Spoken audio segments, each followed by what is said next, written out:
నమస్తే friends, welcome to my classes. నేను మీ దండు వెంకటరాములు. ఈ వీడియోలో మనం డిగ్రీ 4th సెమిస్టర్ కు సంబంధించి సెమ్ 4 కు సంబంధించినటువంటి యూనివర్సల్ హ్యూమన్ వాల్యూస్ కు సంబంధించినటువంటి సెక్ ఎగ్జామ్ కు సంబంధించి కనీసం ఎట్లా పాస్ కావాలి అనేటటువంటి అంశం ఎట్లా పాస్ కావాలని ఈ వీడియో చేస్తున్నా. ఆల్రెడీ నేను ఐఎంపీ క్వశ్చన్లను ఆల్రెడీ ఆన్సర్లను ఎక్స్ప్లెయిన్ చేయడం జరిగింది. వీడియోలు అనేటటువంటి దండు వెంకటరాములు ఛానల్లో ఉంటాయి. ఇందులో ఈ ఛానల్లో బోర్డు మీద ఎక్స్ప్లెయిన్ చేసే వీడియోలు ఉంటాయి ఎప్పుడైనా సరే. ఈ వీడియో తెలుగు మీడియం వాళ్ళకైనా సరే, ఇంగ్లీష్ మీడియం వాళ్ళైనా సరే ఈజీగా అర్థమయ్యే విధంగా ఎక్స్ప్లెయిన్ చేస్తా. యూనివర్సల్ హ్యూమన్ వాల్యూస్ అనేటటువంటిది కూడా ఇక్కడ మీరు టైటిలే అర్థం చేసుకోండి. యూనివర్సల్ అంటే సార్వత్రిక లేదా విశ్వజనీయ. హ్యూమన్ అంటే మానవత, మనుషులని అర్థం. అట్లాగే వాల్యూస్ అంటే విలువలు అని అర్థం. మీరు ఎగ్జామ్ తెలుగులో అయినా రాయొచ్చు, ఇంగ్లీష్లో అయినా రాయొచ్చు. ఒక 3-4 క్వశ్చన్లే, జస్ట్ 3 క్వశ్చన్లే ఉంటాయి. ఆ 3 క్వశ్చన్ల మీద పట్టు తెచ్చుకుంటున్నట్టే సరిపోతుంది. ఆ 3 క్వశ్చన్ల నుంచి మొత్తం 18 క్వశ్చన్లు సెక్షన్ ఏ, సెక్షన్ బిలో ఉన్నటువంటి క్వశ్చన్లు వస్తాయి. ఈ పేపర్ అనేటటువంటిది ఒక ఫిలాసఫికల్ గా ఉంటది అనమాట. వెస్ట్రన్ ఫిలాసఫీకి చాలా దగ్గరగా ఉంటది. అందులో ఉండేటటువంటి వెస్ట్రన్ ఫిలాసఫీలో, ఇండియన్ ఫిలాసఫీలో కలిసి ఒక మొత్తం 24 ఉంటాయి. ఆ 24 మన సిలబస్ లో ఉంటాయి. అందులో ఇంపార్టెంట్వి నేను ఎక్స్ప్లెయిన్ చేస్తా. అట్లాగే సమాజంలో బాగా విలువలు, ఈ హ్యూమన్ వాల్యూస్ ఎక్కువ పాటించినటువంటి వ్యక్తులు, సమాజంలో సంఘ సంస్కర్తలుగా ఉన్నటువంటి వ్యక్తులు ఒక 13 మంది ఉంటారు. అందులో కూడా ఒక 5-6 మంది గురించి ఎక్స్ప్లెయిన్ చేస్తా.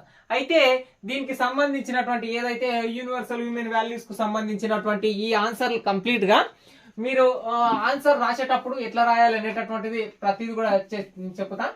చూడండి, ఇది జనరల్ పేపర్. అసలుకి మీకు పేపర్ ఇచ్చినప్పుడు, క్వశ్చన్ రాసినప్పుడు ఆన్సర్ కి మీకు ఇచ్చిన క్వశ్చన్ ఒక క్వశ్చన్ ఉంటుంది. దానికి సంబంధించి మీ సొంత మాటల్లో రాసిన ఆన్సరే రిలేటివ్ గా రాస్తే పాస్ అయిపోతారు. మొదట మనం క్వశ్చన్లు చూద్దాం. క్వశ్చన్లు మొదట చూడండి. Compassion, truth love, peace, sympathy, service, non violence, sacrifice అనేటటువంటిది ఇది ఒక క్వశ్చన్. ఈ క్వశ్చన్ నుంచి 4-5 క్వశ్చన్లు వస్తాయి. అయితే కంపాషన్ అంటే కరుణకు సంబంధించి మీకు సాటి మనిషి పట్ల ఉండాల్సినటువంటి కరుణ. మీరు హెడ్డింగ్ పెట్టి సాటి మనిషి పట్ల గాయమైనప్పుడు తను మన ఫ్రెండ్ లాగా చూసుకోవడం, తనకు సంబంధించి ఏదో మనం హాస్పిటల్కో ఏదో చూపించి మనకు కావాల్సి కనీసం డబ్బులు లేకపోతే, ఫుడ్ లేకపోతే మనం అందించడమే కంపాషన్, కరుణ అని చెప్పొచ్చు అనమాట. ట్రూత్ అనేటటువంటి ఇవన్నీ కూడా వెస్ట్రన్ ఫిలాసఫీ, ఇండియన్ ఫిలాసఫీకి దగ్గరగా ఉండేటటువంటివి. ట్రూత్ అంటే సత్యం అంటేనంటే కంప్లీట్ గా దీంట్లో డైల్యూట్ కాకుండా, మనం అబద్ధం లేకుండా ఏ పని చేస్తున్నా సరే దాంట్లో నిజాయితీని ప్రకటించుకోవడం, నిజాయితీ ఉండడమే ట్రూత్ అనమాట. అట్లాగే పీస్ అనేటటువంటిది ఏదైతే ఉంటుందో శాంతి, పీస్ అనేటటువంటిది శాంతికి సంబంధించి ఎటువంటిది, ఇది కంప్లీట్ గా ఫిజికల్ గా కానీ, ఒక మనిషి ఫిజికల్ గా కానీ, మెంటల్ గా కానీ, ఎమోషనల్ గా కానీ, ఫిజికల్ గా మెంటల్ గా అంటేనే ఎమోషనల్ గా వస్తుంది. ఈ రెండిట్లో స్ట్రాంగ్ గా ఉండి తనకంటూ ఏ బాధలు లేకుండా ఉంటే దాన్ని పీస్ అని అంటాం అనమాట. మీరు హెడ్డింగ్ పెట్టి ఆ మోడల్లో రాసినంటే సరిపోతుంది. ఇక సింపతి అనేటటువంటిది ఏంటంటే ఒక జాలి. సింపతికి జాలి. ఏదైనా సమాజంలో మరి పేదవాళ్ళు ఉంటారు, అర్పన్స్ ఉంటారు, వాళ్ళకి ఫుడ్ ఇవ్వడము, డబ్బులు ఇవ్వడము. ఇప్పుడు హర్షసాయి వీడియోలు చేస్తూ ఎవరికో డబ్బులు ఇస్తే మనం అంతా గల్లాలు ఎగరేసుకొని మా హర్షసాయి అన్న అని అంటుంటాం కదా, లైకులు కొడుతుంటాం కదా, దేవుడు అదే అంటుంటాం కదా. అక్కడ ఏంటి, మనకు చూసే వాళ్ళకి మనకేమనిపిస్తుంది? సింపతి అనమాట. సింపతి అనేటటువంటిది మనకు కనిపిస్తుంది. సింపతి అనేటటువంటిది, కరుణ అనేటటువంటి, జాలి అనేటటువంటిది మనకు తెలుస్తుంది. సింపతికి సంబంధించి కూడా మీ సొంత మాటల్లో రాయొచ్చు. అట్లాగే నాన్ వైలెన్స్ అనేటటువంటిది అహింస. నాన్ వైలెన్స్ అనేటటువంటిది అహింస. ఇప్పుడు గాంధీజీ గారు ఒక చెంప మీద కొడితే మరొక చెంప చూపండి అని ఆ విధంగా చెప్పిండ్రు కదా గాంధీ గారు.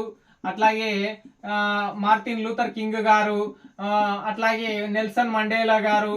వీళ్ళందరూ నాన్ వైలెన్స్ అంటే రక్తం గారకుండా, గన్ను పేలకుండా, ఒక గన్ లో నుంచి వచ్చే బుల్లెట్ కన్నా అక్షరాలు, చదువు, విజ్ఞానం విలువైనటువంటిది అని చెప్పిందనమాట. ఈ అన్నిటిలో కూడా బేసిక్ క్వశ్చన్లు యూనివర్సల్ హ్యూమన్ వాల్యూస్ అంటే ఇందులో ఉన్న ప్రతి క్వశ్చన్, ఈ ఫస్ట్ క్వశ్చన్ లో చెప్పినటువంటి అన్ని క్వశ్చన్లు కూడా కంపాషన్ కావచ్చు, ట్రూత్ లవ్ కావచ్చు, ప్రేమ అనేటటువంటిది సెల్ఫ్లెస్ అంటే స్వార్థంగా లేనటువంటిది లవ్ అనేటటువంటిది అంశం అనమాట. ప్రతి దానికి రిలేటివ్ గా ఆ పదాలను కలుపుతూ ఈ సింపతి అంటే సింపతి అనేటటువంటిది ఈ విధంగా ఉంటుంది సమాజంలో అని ఎగ్జాంపుల్స్ ఇస్తూ రాయండి. అట్లాగే లవ్ ఫ్రమ్ అని చెప్పి ఒక క్వశ్చన్ వస్తుంది. ప్రేమకు సంబంధించి ట్రూత్ఫుల్ లవ్ ఏదో ఒక రకంగా వచ్చి, లేదా కంపాషన్ ఫ్రమ్, లేదా ట్రూత్ ఫ్రమ్, లేదా self love from, non violence from అని ఈ విధంగా ఒక క్వశ్చన్ వస్తుంది. ఆ క్వశ్చన్ ఎట్లా వస్తుంది? అందులో దేశం గురించి అడుగుతాడు, నేషన్ గురించి అడుగుతాడు, హ్యుమానిటీ మానవత్వం గురించి అడుగుతాడు, ఫ్రెండ్ గురించి, ఫ్యామిలీ గురించి, స్పీషియస్ అంటే భార్య గురించి అడుగుతాడు అనమాట. ఇది ఒక క్వశ్చన్. ఇందులోకి వెళ్ళి 2-3 క్వశ్చన్లు వస్తాయి. లవ్ కావచ్చు, ఈ మొదటి సెక్షన్ లో ఉన్నటువంటి క్వశ్చన్లు అన్నింటినీ కలుపుకొని రెండవ సెక్షన్ లో దేశం మీద ఎట్లా చూపిస్తావు, కరుణ చూపిస్తే, ప్రేమ చూపిస్తే, జాలి చూపిస్తే, శాంతి చూపిస్తే, నువ్వు రెండో సెక్షన్ లో ఉన్నటువంటి ఇవి అన్ని కూడా నేషన్ కావచ్చు, హ్యుమానిటీ కావచ్చు, ఫ్రెండ్ కావచ్చు, ఫ్యామిలీ కావచ్చు, నువ్వు ఎట్లా చూపిస్తావు అనేటటువంటిది ఈ మోడల్లో ఉంటాయి అనమాట. ఇప్పుడు లవ్ ఫ్రమ్ అనేటటువంటిది, లవ్ దేశం మీద ఎట్లా చూపిస్తావు? పాకిస్తాన్ ఉన్నప్పుడు, ఉగ్రవాద చర్యలు ఉన్నప్పుడు ఖండించడం కావచ్చు, దేశంలో అన్ని రాజకీయ పార్టీలు ఏకం కావచ్చు, నేషన్ విషయం వచ్చింది, మనం ఎన్ని కొట్లాడినా సరే ఇప్పుడు కాంగ్రెస్ బీజేపీ ఎప్పుడు కొట్లాడుతుంటాయి అనుకుందాం నేషన్లు. కానీ పీఓకే విషయంలో వచ్చినప్పుడు కావచ్చు, డోక్లాం విషయంలో కావచ్చు, అట్లాగే కాశ్మీర్లో అల్లరి ముఖలు ఏదైనా గొడవలు పెట్టుకుంటున్నప్పుడు కానీ రెండు పార్టీలు పార్లమెంట్ లో ఏకంగా ఉంటుంది. అందుకే 370 అనేటటువంటిది ఆర్టికల్ మనకి ఈజీగా రద్దు అయిపోయింది అనమాట. ఆ విధంగా అన్ని పార్టీలు నేషన్ విషయం వచ్చినప్పుడు ఒకే రకంగా ఉంటుంది. హ్యుమానిటీ అనేటటువంటిది ఒక వ్యక్తికి గాయమైనప్పుడు, లేదా ఒక వ్యక్తి కింద పడ్డప్పుడు, ఒక వ్యక్తి ఆరోగ్యం చెడిపోయినప్పుడు, ఒక వ్యక్తి కష్టాల్లో ఉన్నప్పుడు సాటి మనిషిగా మనం ప్రేమించడం, మనం తీసుకోవడమే హ్యుమానిటీ అనేటటువంటిది అంశం అనమాట. అట్లాగే ఫ్రెండ్ అనేటటువంటిది మనకు తెలిసిన నిజ జీవితంలో ఫ్రెండ్ గురించి మీరు ఎంతైనా రాయొచ్చు. ఫ్యామిలీలో మనం ప్రేమను ఎట్లా చూపిస్తాం? కుటుంబం అంటే పుట్టుకతో వారసత్వంగా ప్రేమ ఉండొచ్చు. అందులో సహజాత ప్రవృత్తికి సంబంధించి, అనుకరణకు సంబంధించి 2 విధాలుగా మనకు ప్రేమ అనేటటువంటిది పుట్టుకతో మన బ్లడ్ రిలేషన్ అనేటటువంటి సింపతితో మనకు ఉంటుంది అనమాట. స్పీషియస్ భార్యకు సంబంధించి, కట్టుకున్న భార్య భర్తని ఏడు కదా, ఈ విధంగా అంత కంటెంట్ మనకు ఎందుకులే. కానీ ఇందులో స్త్రీ పురుష పాత్రలకు సంబంధించి మన అమ్మ నాన్న క్యారెక్టర్లను ఎక్స్ప్లెయిన్ చేస్తూ భార్య ఇట్లా ఉండాలి, భర్త ఇట్లా ఉండాలి, సెల్ఫ్ మేనేజ్మెంట్, మనీ మేనేజ్మెంట్, ఇంట్లో ఉన్నటువంటి వ్యవస్థల మేనేజ్మెంట్ అంతా చూస్తారని చెప్పొచ్చు. ఇట్లా దీనికి కాకుండా అట్లాగే కొంతమంది వ్యక్తులు ఇచ్చిండ్రు సమాజంలో బాగా ఇంపార్టెన్స్ ఆఫ్ సమ్ పీపుల్ ఎవరైతే ఉంటారో వాళ్ళకి సంబంధించినటువంటి గౌతమ బుద్ధ గురించి, గురు గోవింద్ గురించి, అట్లాగే మహాత్మా గాంధీజీ గురించి, లార్డ్ రామ గురించి, క్రిస్ట్ గురించి, అట్లాగే భగత్ సింగ్ గురించి ఇవ్వడం జరిగింది అనమాట. వీళ్ళందరి నుంచి మనం ఒక్కొక్కరిది ఒక్కొక్క హెడ్డింగ్, మీకు ఏమీ తెలియకున్నా సరే హెడ్డింగ్ పెట్టండి. ఫస్ట్ హెడ్డింగ్ బుద్ధ అని చెప్పి, మీకు ఏమి రాలేదంట సమాజంలో చాలా విలువలు అవి నేర్పించినటువంటి పర్సన్ అది అని చెప్పి ఒక 2 లైన్ రాస్తారు. ఇప్పుడు కంటెంట్ ఏంటంటే, ఒక మహారాజుగా ఉన్నప్పటికీ అన్నిటిని పరిత్యాగం చేసి విలువలు అవి పెట్టుకొని శిష్యులను అందరినీ పెట్టుకొని బుద్ధిజానికి సంబంధించినటువంటి విలువలు, శాంతి ధర్మాలు ఇవన్నీ పాటించాలని చెప్పి శిష్యులకు బోధిస్తూ బుద్ధుడు తన జీవితంలో విలువలని, హ్యుమానిటీని బోధించిందని చెప్పుకోవచ్చు. ఇక గురు గోవింద్ సిక్కు మతం నుంచి అనేకమైనటువంటి మీకు కొన్ని కంటెంట్లు ఉంటాయి కదా. గురు గోవింద సిక్కు మతస్థుల కోసం కృషి చేస్తూ వాళ్ళ కోసం ఈ విధంగా ఉండాలని ప్రిన్సిపల్స్, గురు ఆది గ్రంథ్ సాహెబ్ ఇట్లా అని చెప్పి వాటిలో మహాత్మా గాంధీజీకి సంబంధించి ఏముంటది? నాన్ వైలెన్స్, ఒక చెంప మీద కొడితే ఇంకో చెంప చూపించండి అని దండి సత్యాగ్రహంలో కావచ్చు, ఉప్పు సత్యాగ్రహంలో కావచ్చు, క్విట్ ఇండియా ఉద్యమంలో కావచ్చు, సహాయ నిరాకరణ ఉద్యమంలో కావచ్చు, ఇట్లా అనేక ఉద్యమాలలో పాల్గొని నాన్ వైలెన్స్ ద్వారా భారతదేశానికి స్వతంత్రం సాధించినటువంటి వ్యక్తి. లార్డ్ రామ అంటేనంటే తల్లి కోసము, తండ్రి ఇచ్చిన మాట కోసము తన రాజ్యాన్ని వదులుకొని, రాజ్యంలో పట్టాభిషిక్తులు అవుతున్నా సరే అన్నిటిని వదులుకొని తండ్రి మాట కోసం 14 సంవత్సరాలు జైలు శిక్ష అనుభవించినటువంటి వ్యక్తి. అట్లాగే యేసుక్రీస్తుకు సంబంధించి మీకు తెలిసింది రాయండి. భగత్ సింగ్ కూడా దేశం కోసము ప్రాణాలు అర్పించినటువంటి వ్యక్తి. చివరిసారిగా కూడా భారత్ కోసం, మన దేశం కోసం వందే మాతరం అంటుందని అనుకున్నటువంటి వ్యక్తి. అట్లాగే యూనివర్సల్ హ్యూమన్ వాల్యూస్ అనేటటువంటిది మరొక క్వశ్చన్. మనకు టైటిలే ఉంది కదా, యూనివర్సల్ హ్యూమన్ వాల్యూస్ అనేటటువంటిది. దీని మీనింగ్ ఏంటంటే విశ్వజనీయ సోదర భావంకి దగ్గర ఉంటుంది అనమాట. అంటే యూనివర్సల్ బ్రదర్హుడ్ అనేటటువంటిది, యూనివర్సల్ బ్రదర్, సార్వజనీయ లేదా విశ్వజనీయ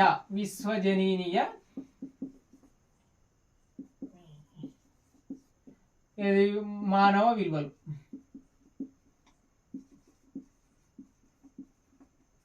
విశ్వజనీయ మానవ విలువలకు సంబంధించి ఎట్లుంటాయి ఇది ఈ డేని యూనివర్సల్ హ్యూమన్ వాల్యూస్ డేని మనం ఎప్పుడు చేస్తామంటే సెప్టెంబర్ 11 రోజు ఎవ్రీ ఇయర్ చేస్తామన్నమాట. దాన్నే యూనివర్సల్ బ్రదర్హుడ్ అని అంటాం. దానిని ఎవరి ద్వారా వచ్చిందంటే స్వామి వివేకానంద ద్వారా రావడం జరిగింది అనమాట. స్వామి వివేకానంద చికాగో నగరంకి వెళ్ళి సర్వమత సమ్మేళనాలకు వెళ్ళి అక్కడ అన్ని మతాలు సమానం అని చెప్పి మా దేశం అన్ని మతాలను గౌరవిస్తుంది, అన్ని కులాలను గౌరవిస్తుంది అని చెప్పి చెప్పడం జరిగింది. అసలు యూనివర్సల్ హ్యూమన్ వాల్యూస్ అనేటటువంటి పదంతో క్వశ్చన్ వచ్చినప్పుడు మీరు రాయాల్సినటువంటి ఒక ప్యాసేజ్ ఏంటంటే, ఏదైనా ఒక వ్యక్తి తన మతాన్ని, తన కులాన్ని, తన సంఘాన్ని, తన దేశాన్ని, తన పరిధులను దాటుకొని సాటి మనిషికి, కష్టాల్లో ఉన్నటువంటి మనిషికి ప్రేమించి, అంటే కష్టాల్లో బాధలు పడుతున్నటువంటి వ్యక్తికి కంపాషన్, కరుణనో జాలినో చూపిస్తూ అతన్ని పైకి తీసుకురావడము, అతని కోసము ఓదార్పునివ్వడము లాంటివి యూనివర్సల్ హ్యూమన్ వాల్యూస్ అని చెప్పి క్వశ్చన్కి ఆన్సర్ రాయండి. అట్లాగే ఇండివిజువల్ గా సోషల్ కెరీర్ అనేటటువంటిది ఎలా ఉంటది, సోషల్ సమాజంలో మనకంటూ ఉండేటటువంటి పాత్ర ఏమిటి అనేటటువంటి దాంట్లో ఎథిక్స్, మోరల్ వాల్యూస్ అనేటటువంటి విలువల యొక్క విషయాలకు సంబంధించి ఎట్లా ఉండాలి, మనం విద్యలని నేర్చుకున్న సంస్కారం నేర్చుకోవాలి అని అంటుంటాం కదా, వాటికి సంబంధించి మనము హ్యూమన్ వాల్యూస్ ని, మానవ విలువల్ని పొందినప్పుడే, అంటే మన కులాన్ని త్యజించి, అరే నువ్వు ఎక్కువ కులం నాకు తక్కువ కులం అని అనకుండా మన కులాన్ని త్యజించి, నీది ఏ మతం మాది ఆ మతం అనకుండా నా మతాన్ని త్యజించి, నీవు వేరే దేశము నువ్వు మా శత్రువు అని చూపకుండా, మనం ఎక్కడో ఒక సముద్ర ప్రయాణంలో ఉన్నప్పుడు నువ్వు వేరే దేశము నీ ఫుడ్ నేను తినను, నా ఫుడ్ నువ్వు తినకు, ఆకలితో చచ్చిపో, ఇట్లాంటి సిద్ధాంతాలు లేకుండా మనము ఎథిక్స్ ని పాటించినప్పుడే యూనివర్సల్ హ్యూమన్ వాల్యూస్ ని పాటించిన వాళ్ళం అవుతాం.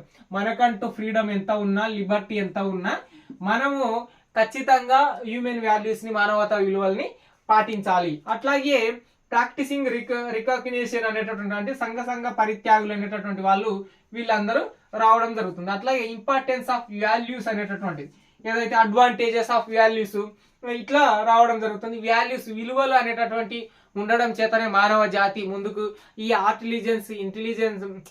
ఆర్టిఫిషియల్ ఇంటెలిజెన్స్ లో కూడా, ఈ యుగంలో కూడా 5G 6G కాలాల్లో కూడా మనిషి అనేటటువంటి వ్యక్తి సాటి మనిషికి సహాయం చేస్తుంటేనే ఫుడ్ అనేది తినడానికి వస్తుంటదండి అని చెప్పి మీ సొంత మాటల్లో ఫ్రెండ్స్ ఈజీగా రాయొచ్చు. ఇది ఒక సెక్ ఎగ్జామ్ కాబట్టి అందరిలాగా నేను ఒక PDF ని ఆన్ చేసుకొని దాన్ని ఎక్స్ప్లెయిన్ చేస్తే 5 నిమిషాల్లో అయిపోతుంది. నా వీడియోలు ఎందుకు లేట్ అవుతాయి అంటే, ఒక PDF ని చేయాలంటే 1 నిమిషం నుంచి 25 నిమిషాలు ఎక్స్ప్లెయిన్ చేస్తున్న దాని వెనుక ఒక రోజు కష్టం ఉంటుంది. ఒక PDF ని నా సొంతంగా నేనే దాన్ని టైప్ చేయడం, దానికి సంబంధించినటువంటి ఇమేజ్లు సేకరించడం ప్రతిదీ చేస్తుంటా కాబట్టి లేట్ అవుతుంటుంది. ఇది ఈ వీడియో ఫ్రెండ్స్. ఖచ్చితంగా ఐ హోప్ మీరు ఈజీగా పాస్ అయిపోతారు. దానికి సంబంధించినటువంటి ప్రతి అంశాన్ని ఎక్స్ప్లెయిన్ చేసిన యూనివర్సల్ హ్యూమన్ వాల్యూస్ కు సంబంధించినటువంటి వీడియో మీ ఫ్రెండ్స్ కూడా షేర్ చేయండి అబ్బా, అప్పుడే వాళ్ళు కూడా పాస్ అయ్యే అవకాశం ఉంటుంది. ఖచ్చితంగా అందరికి షేర్ కావాలంటే మీరు షేర్ చేయకున్నా సరే లైక్ బటన్ వస్తుంది, వాళ్ళకే సజెస్ట్ అవుతుంది. గుర్తుంచుకోండి. Signing out. నేను మీ Dhanu Venkataramulu. Please do subscribe my channel.